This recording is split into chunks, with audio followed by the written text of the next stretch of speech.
Mi nombre es Ángeles Tudela, soy profesora del Departamento de Pintura y Escultura de la Facultad de Bellas Artes de la Universidad de La Laguna, y para esta producción hemos contado con el dibujo de Kevin Lobato Morales, alumno de la facultad. El título del tema que vamos a presentar es El encajado, nociones básicas, y lo hemos estructurado en 4 apartados. Un primer apartado donde aclararemos el concepto, un segundo apartado donde expondremos la metodología propuesta, un tercer apartado de recomendaciones y por último un resumen que contiene pues todo lo expuesto. Comenzamos por aclarar el concepto. ¿Qué entendemos por encajado? Por encajado entendemos un método de dibujo que nos permite representar un espacio tridimensional en una superficie bidimensional. Para ello nos valdremos de un rectángulo o de un cuadrado. A este rectángulo, a ese cuadrado, de ahora en adelante lo llamaremos caja o ventana. Si atendemos a las imágenes que aparecen en la diapositiva, vemos a la izquierda el espacio que queremos representar y a la derecha vemos un soporte con el dibujo ya concluido. A ese soporte, de ahora en adelante, lo llamaremos plano del cuadro. Comenzamos con la metodología. El primer paso es observar. Observar el espacio tridimensional que queremos representar, porque debemos obtener la información necesaria para comenzar nuestro dibujo. Para ello debemos entender los elementos a representar como una unidad, como un todo. Y trazaremos mentalmente una caja o ventana que contenga todo el conjunto. Y debemos preguntarnos qué forma y qué dirección tiene esa ventana. En nuestro caso, si atendemos a la imagen que aparece en la diapositiva, vemos que en color ocre aparece nuestra ventana representada y tiene forma rectangular y dirección horizontal. El siguiente paso será observar cuáles son aquellos objetos que están tocando los lados de nuestra ventana y que aparecen destacados en la imagen de nuestra diapositiva en color turquesa. La información que obtenemos en este caso de esos puntos de contacto es muy valiosa porque nos hace visible la forma, nos hace visible la estructura del contorno de todo el conjunto. Bueno, pues ya tenemos la información necesaria para comenzar nuestro dibujo. El siguiente paso será decidir la dirección del plano del cuadro, según la dominante. Nosotros habíamos dicho que nuestra ventana tenía dirección horizontal, pues por lo tanto colocaremos el plano del cuadro en dirección horizontal. Lo siguiente será comenzar a dibujar nuestra caja imaginaria, pero manteniendo sus proporciones. Para ello tomaremos como referencia la distancia más corta, en este caso la altura, y la compararemos con la distancia más larga, tal y como aparece representado en color verde en las imágenes de nuestra diapositiva. Pero aún antes de comenzar el dibujo de nuestra caja, debemos hacernos otra pregunta. ¿Queremos ganar en sensación de profundidad? Si eso fuera así, deberíamos de desplazar nuestra ventana algo hacia arriba en el plano del cuadro. La norma dice que cuanto más elevados los elementos en el plano del cuadro, producirá mayor sensación de lejanía. Ya estamos en disposición de comenzar a localizar todos los objetos dentro de nuestra ventana. En primer lugar, trazaremos sus ejes. En este caso aparecen resaltados en color magenta en las imágenes de nuestra diapositiva. Y ahora vamos a hacer una aclaración. Todo el proceso metodológico expuesto hasta ahora podríamos aplicarlo en la localización de los objetos de manera individual. Nosotros no lo vamos a hacer así. Nosotros nos vamos a valer de algunos elementos de su estructura interna, como puede ser el eje vertical y su anchura. Pero conviene aclarar que la propia forma de los objetos hará posible que podamos combinar los dos mecanismos. Por ejemplo, la forma cónica de las peras, las formas esféricas de las naranjas, las formas cilíndricas de los botes y de las botellas. Nos permiten recurrir al sistema de estructura interna, eje vertical y su anchura. Sin embargo, la caja que tiene forma de prisma rectangular parece más adecuado para su localización utilizar la metodología que hemos expuesto hasta este momento. Hecho esta aclaración, continuaremos con la localización de los distintos objetos, comenzando por aquel que se encuentra más próximo al espectador y que no es otro que el que está tocando la línea inferior de nuestra ventana y que aparece representado en la imagen izquierda, en la imagen derecha de nuestra diapositiva en color azul.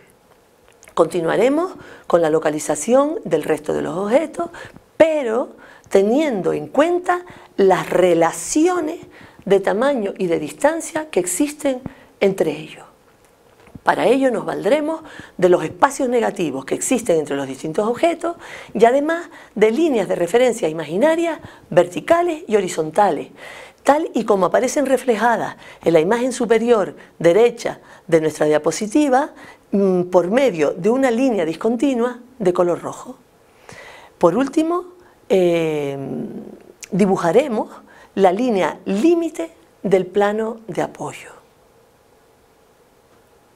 Ya estamos en disposición de comenzar a trazar las líneas del contorno de los distintos objetos. Lo trazaremos mediante un trazo recto que redondearemos con posterioridad en aquellos lugares o en aquellas situaciones donde fuese necesario. Si fuésemos a pintar, tendríamos que fijar las líneas del dibujo utilizando algún procedimiento como pudiera ser el óleo o el acrílico y lo aplicaríamos de manera diluida. Una vez seco, procederíamos con la limpieza y eliminación del resto del carboncillo. Todo este proceso que hemos aplicado, que hemos expuesto de la metodología, ha seguido 5 recomendaciones. La primera se refiere a la toma de referencia. Para ello es muy gráfica en la imagen superior izquierda, donde vemos a Sonsoles Company, una alumna de la facultad. Ella mantiene sus piernas entreabiertas, paralelas al plano del cuadro, gira ligeramente la cintura, mantiene la espalda recta, los ojos entornados, tiene perfectamente extendido su brazo y en la mano contiene o aguanta un objeto largo y fino colocado en esta ocasión en posición horizontal y además lo mantiene paralelo a sus ojos. La segunda recomendación sería la de eliminar aquellos objetos que pueden resultar anecdóticos. Nosotros hemos eliminado 2 que aparecen en la imagen central representado con una cruz. La tercera recomendación sería evitar la coincidencia de los bordes de los objetos. Para ello, o bien los traslapamos o bien los separamos ligeramente. En las imágenes que aparecen en la parte inferior de nuestra diapositiva, vemos localizado por medio de círculos de colores aquellas situaciones donde podría presentarse de manera conflictiva, la palabra conflictiva entre comillas, y en la imagen inferior de la derecha vemos vemos las soluciones que hemos aportado a esos distintos conflictos. La cuarta recomendación consiste en completar en nuestro dibujo aquello que el ojo no ve, bien por la propia naturaleza material de los distintos objetos o bien porque hay un objeto que está traslapando a otro. En la imagen superior derecha ya aparecen todas esas formas, esos fragmentos ocultos de los distintos objetos y vemos cómo la botella que está traslapando al ladrillo blanco o vemos el fragmento oculto de la botella blanca sobre el bote de té. La información que obtenemos ahí es importantísima, ya que de un lado nos está diciendo el espacio que está ocupando cada uno de los objetos en el plano horizontal, además nos está informando de la distancia que existe entre ellos y además nos dice aquellos pasos, aquellos espacios que quedan libres de objetos y donde en muchísimas situaciones es recorrido por la luz que reina en la escena. La última recomendación consiste en el trazo de las líneas inclinadas. La experiencia nos dice que la observación y representación de las líneas inclinadas se hace muy compleja. Nosotros no vamos a entrar a desarrollar conceptos de la perspectiva, sino vamos a proponer un método, un sistema muy gráfico de cómo trazar con éxito esas líneas inclinadas. Lo que haremos será imaginar que las aristas de nuestro prisma se corresponden con los punteros de un reloj. En la imagen inferior derecha, si tuviéramos que leer la hora, pues diríamos que en el plano de la derecha de nuestro prisma están marcando las 12:10, mientras que en el plano de la izquierda nuestro reloj estaría marcando las 12 menos cuarto pasadas 2 minutos. Y con ello pues ya hubiéramos resuelto el ángulo de inclinación que llevan nuestras aristas.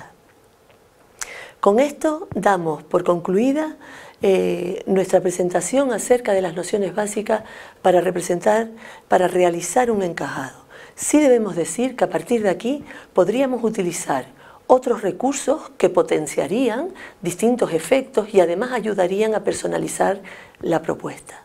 Sin más, voy a dar lectura a los distintos puntos que hemos contenido en nuestro resumen. El primer punto es la observación del espacio a dibujar como una unidad inscrita en una caja. Colocar el soporte donde dibujar en la dirección adecuada. El segundo punto será concretar las proporciones de la caja. Para ganar en profundidad debemos desplazar la caja hacia el borde superior del plano del cuadro. El tercer punto será trazar los ejes de la caja y situar los objetos dibujando el eje vertical y la anchura. Comenzar por el objeto más próximo y continuar con el resto teniendo en cuenta las relaciones de distancia y de tamaño que existen entre ellos. Para tomar las referencias, utilizar siempre líneas imaginarias verticales y horizontales. El cuarto punto será trazar la línea límite del plano de apoyo. El quinto punto será dibujar la línea del contorno de los objetos mediante trazos rectilíneos que redondearemos posteriormente en aquellos lugares donde fuese necesario.